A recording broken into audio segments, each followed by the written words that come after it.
मैं बहुत अरसे से एक बात करता आ रहा हूँ कि इकॉनमी जो है एक ऐसी चीज़ है जो ना रातों रात बर्बाद होती है ना रातों रात आबाद होती है।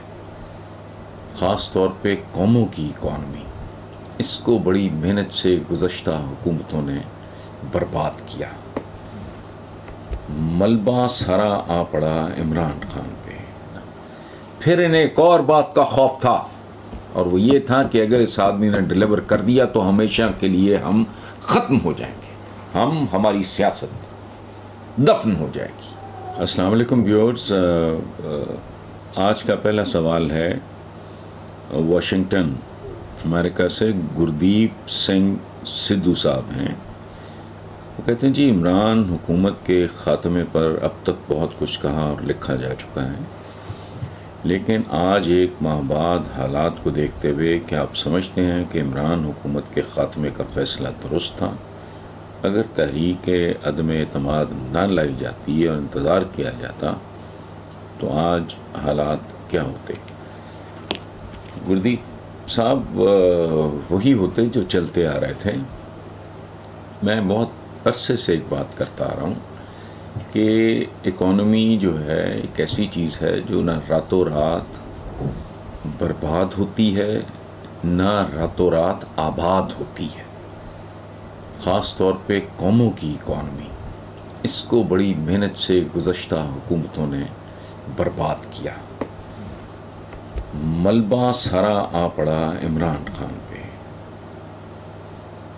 इमरान खान को इनके लिए हुए बेतहाशा कर्ज़ों की किस्तें चुकाने के लिए बहुत हाथ पांव मारता रहा।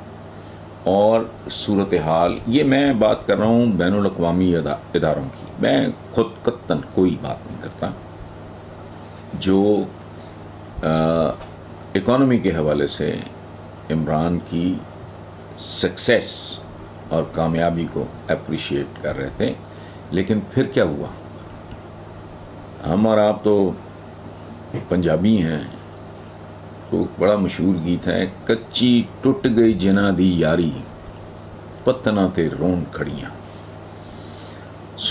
कच्ची टूट गई वाली बात हो गई। फ़ैसला मेरे नज़दीक दुरुस्त नहीं था। ये गैर मंतकी, गैर सियासी, गैर अखलाकी फ़ैसला था। वजह क्या? कॉन्ट्रैक्ट क्या है? आप 5 साल में, अब आप मुझे कोई जॉब देते हो, कोई टास्क देते हो मुझे, और मैं कहता हूँ कि मैं 90 दिन में ये काम ये मैं डिलीवर करूँगा, तो भाई मैं तो मुमकिन है आखिरी 7 दिन में आपको नज़र आए कि भी वाकई इसने काम किया है। चूँकि ये कोई switch on switch off affair तो है नहीं इकॉनमी वाला। राइट डायरेक्शन पे मुल्क जा रहा था। पीटीआई की हुकूमत डेफिनेटली गलतियाँ भी कर रही थी, उनके अंदर कमज़ोरियाँ भी थीं, उनके अंदर लैक ऑफ होमवर्क भी था। ये सारी बातें मैं कर चुका हूँ, और मेरा ख़्याल है बमुश्किल 1 साल हुआ था जब मैंने इस तरह का मातम शुरू कर दिया था। उसकी वजह है कि मेरा किसी पार्टी से सच लेना देना नहीं है। कुछ लोगों के बारे में मैं बिल्कुल क्लियर था कि वो करप्ट हैं, और करप्ट टू द कोर हैं, और बेतहाशा करप्ट हैं। मैंने पीटीआई को थ्रू आउट इनको 1 सीट मिली या 4 मिली या 2 मिली, मैंने कभी परवाह नहीं की, मेरा इशू नहीं, सपोर्ट किया। इक़्तिदार में आए तो पहले साल के अंदर रिकॉर्ड गवाह है। मैं कोई ड्राइंग रूम की गपशप की बात नहीं कर रहा, मैंने क्रिटिसाइज़ करना शुरू कर दिया। उसकी वजह है कि मेरी commitment as a Pakistani Pakistan के साथ है, पाकिस्तानी अवाम के साथ है। आई स्टार्टेड क्रिटिसाइजिंग, और उस बात का देखिए, मैं आपके साथ शेयर कर रहा हूँ एक बात। वो इमरान ने बुरा नहीं मनाया, मेरी उसके साथ पैदर पै मुलाकातें होती नहीं। जब उसने ख्वाहिश की मैं जाकर मिलता था। अपनी ख्वाहिश पे मैं शायद 1 आध बार ही मिलाऊंगा, चूँकि मेरी आदत नहीं है, मेरा टाइप ही नहीं है। लेकिन मजाल है कभी मैंने इमरान खान के माथे पे कोई बल देखा, सवाल ही नहीं पैदा। बल्कि जब मैंने आगाज़ किया क्रिटिसिज्म का तो कुछ लोगों ने बात की और कुछ लोगों ने मुझे रिपोर्ट किया, इमरान ने नहीं, कि लोगों ने आपके बारे में ये बात की तो इमरान ने कहा नो, वो जो कह रहा है ठीक कह रहा है, अपना एहतसाब करो। ठीक है, तो मामला था 5 साल का। ये इतने बेसब्रे, इतने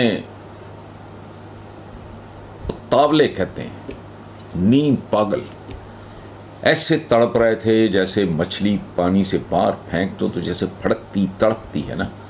फिर इन्हें एक और बात का खौफ था, और वो ये था कि अगर इस आदमी ने डिलीवर कर दिया तो हमेशा के लिए हम ख़त्म हो जाएंगे, हमारी सियासत दफन हो जाएगी, हम सियासी लाशों में तब्दील। ये डेस्परेशन में अब फिर कहीं कहीं कुदरत इंटरवीन करती है, कुदरत मुदाखलत करती है। अब इनको समझ नहीं आ रही करें क्या, जाएं कहाँ। इनमें से जो हर सांप है उसके मुंह में कुदरत ने छिपकली घुसेड़ दी है, कोड़ किल्ली। नतीजा अब ये ना उगल सकते हैं ना निगल सकते हैं। इलेक्शन कराते हैं तब मरते हैं, इलेक्शन को आगे डालते हैं मजीद मरते हैं। अच्छा, इधर जाते हैं खड्डा है बहुत खौफनाक, इधर जाते हैं खाई है वो बहुत खौफनाक। सो मेरा ख्याल है कि अब कुदरत मुदाखलत पे तुल गई है। अल्लाह खैर करे, मैं यही कह सकता हूँ। बाकी बहरहाल ये फ़ैसला ना अखलाकी तौर पे दुरुस्त था, ना सियासी तौर पे दुरुस्त था, ना सियासी तौर पे दुरुस्त था, और उसी की कीमत इनको चुकानी पड़ रही है, और शायद बहुत भारी कीमत चुकानी पड़े। खान है मियाँ वाली से,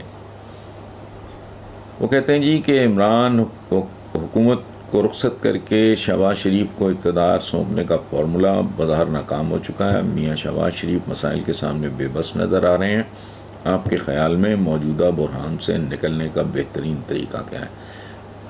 जावेद खान साहब, एक बात अर्ज़ करूँ, मैं ढके छुपे लफ्ज़ों में मलफूफ अंदाज में कई बार ये बात कर चुका।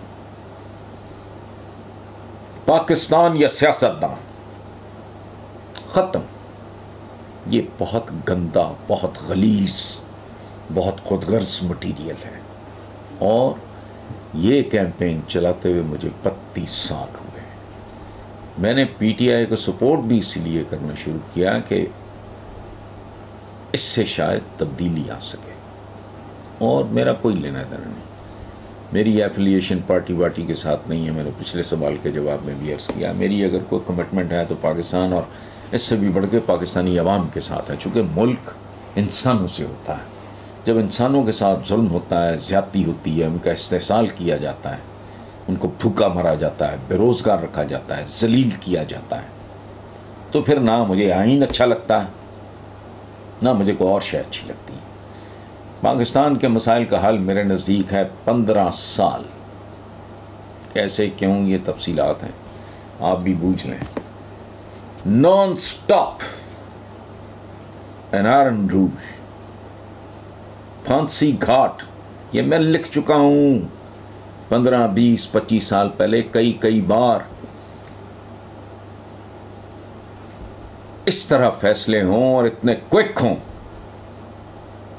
और इतने बेरहम और शफाक फैसले हों कि जिल्लादों को ओवर टाइम लगाना पड़े, 3 शिफ्टों में ग्लूटेन काम करे,